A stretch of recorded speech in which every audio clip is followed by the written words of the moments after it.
Do you find yourself living from paycheck to paycheck? Learn how to unlock the key to wealth and abundance, but without becoming emotionally overdrawn. Every single person is powerful, perfect as they are. And I believe we all have a role to play in making this world a better place. My purpose is to help people step into their power. How do you define abundance?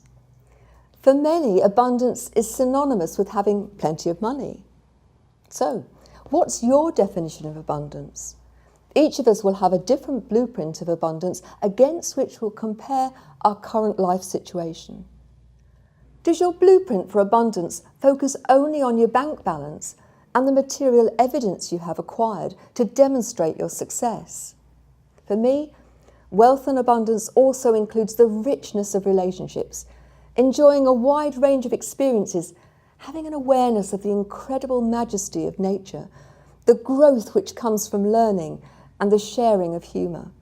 I believe to be truly abundant requires you to have the capacity to live in the moment, to savour every experience, even those which at the time are challenging, as they offer great opportunities for growth and development. So consider our focus. What we focus on appears to expand. What we focus on, give our time, energy and attention to, appears to take on greater significance. When we focus on the negative things in our lives, our brain thinks that's what's most important to us. We constantly focus on the negative things and it feels as if more and more negative things keep happening. In doing so, we lose sight of the positive things around us, creating anxiety and a growing sense of being unresourced. When we focus on the good things in life, what we can do rather than what we can't, looking for solutions rather than dwelling on the problems, there is then a significant shift. Life seems lighter, more productive and abundant. Many of you will be familiar with the book The Secret, which outlines the need to imagine life as we would like it to be, to enter into the feelings it creates. It's a really positive way to shift your focus. However, just as important is the need to be proactive and to take action. If we want to make our dream a reality, we have to realise that life is not a spectator sport. If you want something to happen, you have to take action. You've got to be proactive. I wonder, why is it that so many of us have limiting beliefs about money? I'd like you to think about the story of Midas, the king who wished for unlimited wealth and abundance. Everything he touched turned to gold, and to start with, he was ecstatic, until the gift he wished for took a dark turn as his daughter was turned to a statue of gold. It certainly offers a negative view of the wish to be wealthy. It taps into the many negative beliefs many people have about money. Think back to how your parents talked about money. What were the patterns of language they used on a daily basis about money? And I want you to think as I go through these, do any of the following statements resonate with you? Money doesn't grow on trees. You have to work hard for everything you get. Money's the root of all evil.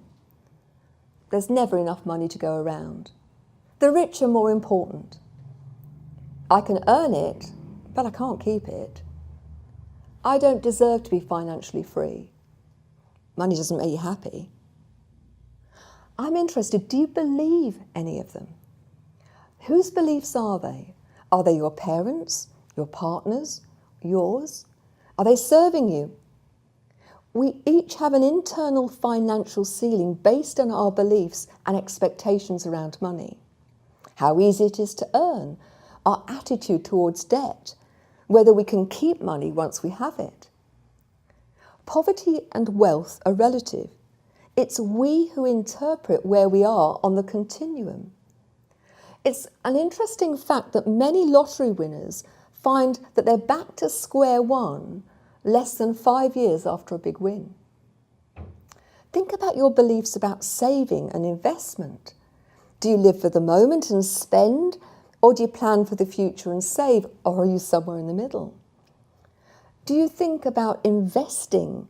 Do you understand the difference between positive investments, things which have the capacity to grow in value, and investing in yourself, versus spending on things which will depreciate and add no value? Think about your attitude to debt, because it varies enormously. There are those people who say, I want it, and I want it now.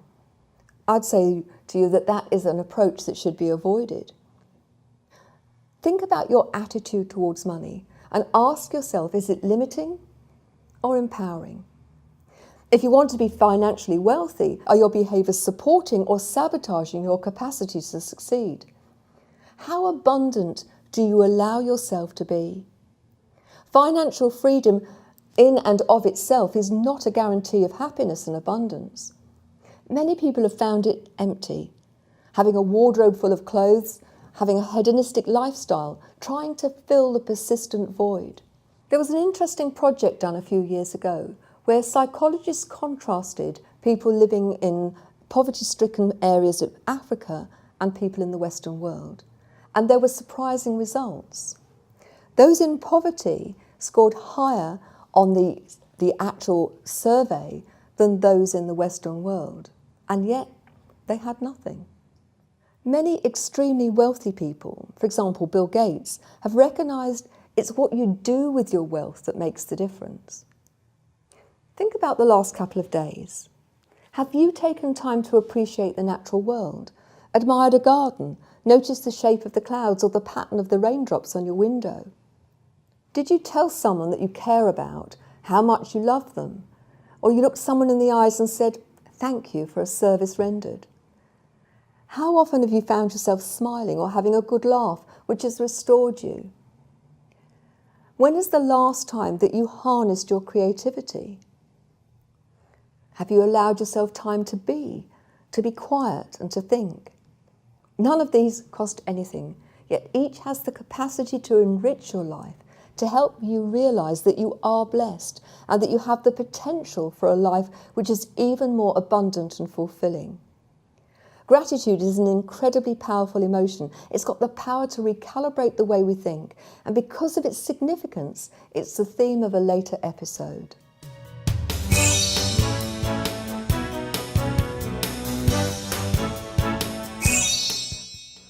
We've been talking about the secret to wealth and abundance. And if you remember, we talked about how poverty and abundance, wealth, are actually pretty relative. It's all about your mindset. And I'd like to share with you a story of one of my clients.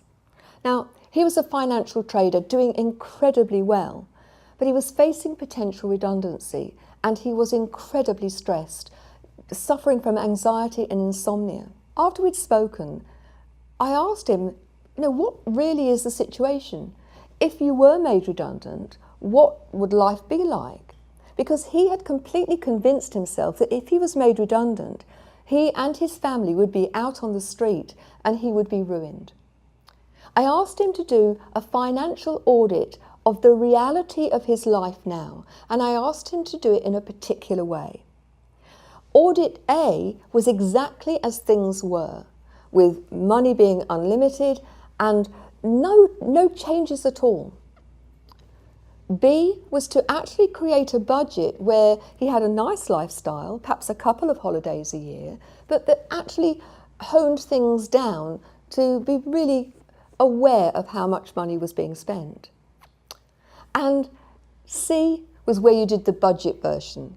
How could you manage to live, pay the mortgage, pay the bills, and perhaps a small holiday, but no real frills other than that?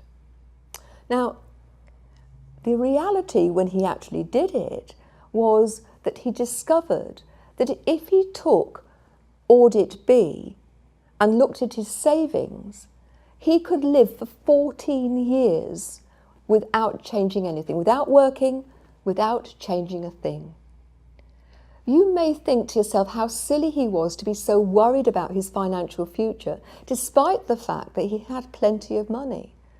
But his reality was that he saw the danger of lack. We all have a financial ceiling. And one of the things that I'm going to ask you to think about is, what's your financial ceiling? What are the beliefs that run your sense of wealth and abundance? If you believe that you're financially at risk, well, that's how it feels, and the brain goes into primeval survival mode. All the stress hormones designed to help you get out of danger kick in. And the trouble is that modern stressors are very different. So, think about your financial situation. Are you in debt? Do you need to do things differently so that you actually live within your means? But also think about abundance in its greater sense. And one of the things that client realized as he spoke with his wife about auditing his life was just how precious all of the things which were not about money were in his life. His relationship with his wife, his children, the fact that he was fit and healthy.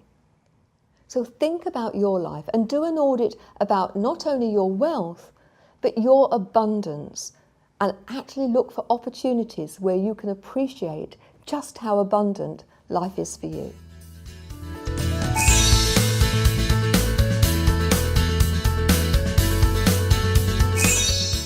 It's mailbox time, and we're going to look at some of the issues surrounding money and abundance. So the question, how come I'm always in debt, and how can I change things? I'd say to you that the solution needs to have a three-pronged attack. First and foremost, reduce your spending, particularly if you can. Think about all of those purchases that you buy that you don't actually need. Are you buying lots of clothes and things simply because the act of buying makes you feel better? Are you smoking, drinking too much, buying lunch out, buying lots of convenience foods, comfort shopping and expensive entertaining? It is a way of being that is incredibly expensive, and that's fine if you can afford it, but if you can't, then it starts to make the debt even worse. You need to think about what you're buying and why, and if your purchases are there to make you feel better, then it's time to do something about it. Secondly, be aware that credit cards are hugely expensive, and that if you're paying compound interest, something that starts very small very quickly grows. If you've got credit cards, then transfer them to a 0% if possible, and then pay them back in time. And there's a particular way of doing it. If you've got more than one card, look for the one which has the highest interest first, and put everything you can on that. Just pay the minimum on the others. Having paid that one off, then put all of the money that you've saved from paying off that first card onto the second, and so on. And then look for ways to raise funds, selling unwanted purchases, a part-time job. It may sound simplistic, but at the heart of it, I think it's really important to recognise, why are you spending? What is it that makes you want to live outside your means? And if you are doing lots and lots of comfort buying, then it's time to get some help. Second question, I'm impulse buying all the time. How can I stop myself? Well, it's time to look at the underlying reason. Again, a bit like the first question, do you have an impulse buy to make yourself better? Is it around your self-worth? Are you bored? Maybe you're actually unfulfilled and that you haven't got enough in your life that keeps you feeling great. It's time to identify what other interests that you can have other than shopping. Window shopping is tempting, so rather than going shopping on a Saturday, look for something else. If it's around a sense of purpose and you're shopping because you're feeling lonely, then work on the relationship you have with yourself, and then it's time to build some relationships with others. A really great source of doing that is to volunteer, become part of an organisation. Do something for other people which will make you feel good, and you're likely to meet lots of like-minded people as well. Plan something that you'd really like to do. Save your money. And I would say if you're going to save money by giving up smoking or reducing drinking or reducing buying coffees every morning on your way to work, have a jar and put the money, the physical money, into the jar so that you can actually see it. Have a plan for something you really want to spend that on. the solutions will be easier to find when you've identified the underlying cause. Boredom, look for interesting activities. Lonely, find a meetup group, join a choir, the WEA, or volunteer. My last question is, people tell me it's wrong to charge for helping them, but I have bills to pay. What should I do? Let me ask you, what value do you put on your time, your experience, the positive impact that you'll have? If you don't value it, others are less likely to. Money is simply an energetic exchange. You can't go into a shop and take a loaf without paying. It's a criminal offence. So why is it different when you're offering a service to someone else? If you think about the plumber who comes in to sort out your boiler, he may only take 5 minutes, but actually what you're paying for is all of his experience, so you have somebody who comes in and knows exactly what they're doing. And that's the same for you. Ask yourself about your beliefs. For me, it's all about fairness. Would those same people work for nothing? What are you offering? Does it make a positive difference? What value do you put on the difference you make, and what value would they put on the difference you make? You need to value the service you offer before others will believe in your value. If you're not sure where to start, look at what others offering similar services are charging. How does their experience, expertise, and the results they generate compare with yours? And adjust your pricing accordingly. As you know, I like to leave you with 3 things to think about which have the potential to make a positive difference. So, number 1, time, energy, and money are all finite resources. Choose to use yours wisely. Think about the relationship you have with money. Is it serving you or grinding you down? Think about the way you use time. Every year you have 8,736 hours to spend, and if you live to the age of 70, you have 613,200 hours. Sounds a lot, but they quickly disappear if you take out sleep, work, commuting and housework, and all of the other things. It's really important to recognise the difference between being busy and being productive. How much time do you spend complaining and wishing things were different, worrying about things which haven't happened yet, watching the TV or playing on your computer? How much time do you spend in self-care, being creative or in quiet contemplation? Energy, like money, is easily spent and wasted, yet it's such a precious commodity. Just as when you get overdrawn at the bank, it's costly in interest and bank charges, so is allowing yourself to become energetically bankrupt. So, number 2, when you're open to possibilities, the whole world opens up. When you believe you can't or something's impossible, then it's as if the door is firmly locked and no amount of banging will make it open. When you're open to the possibility, it's like pushing against an already open door. It may take a bit of effort, but there's little resistance to getting outside into the open space. And number 3, remember, no more effort is required to aim high in life, to demand abundance and prosperity, than is required to accept misery and poverty. And that's a quote from Napoleon Hill. It's been my experience and what I've observed in others that worry, anxiety, depression and hopelessness are incredibly costly. They drain you, leaving you feeling helpless, exhausted and overwhelmed. Being optimistic, positive, aiming to be the best you can be is uplifting, energising and far more comfortable. The choice is yours. As always, it's been great to be with you today, and I'm really looking forward to seeing you in the next programme, where we'll be exploring why so many of us get caught up in the destructive activity of self-sabotage.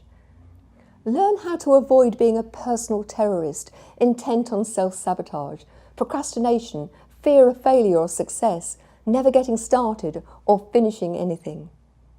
Until the next time, be genuinely you. Want to learn more? Grab a copy of my #1 best-selling book, Thriving Not Surviving, The 5 Secret Pathways to Happiness, Success and Fulfilment, on Amazon or wherever good books are sold.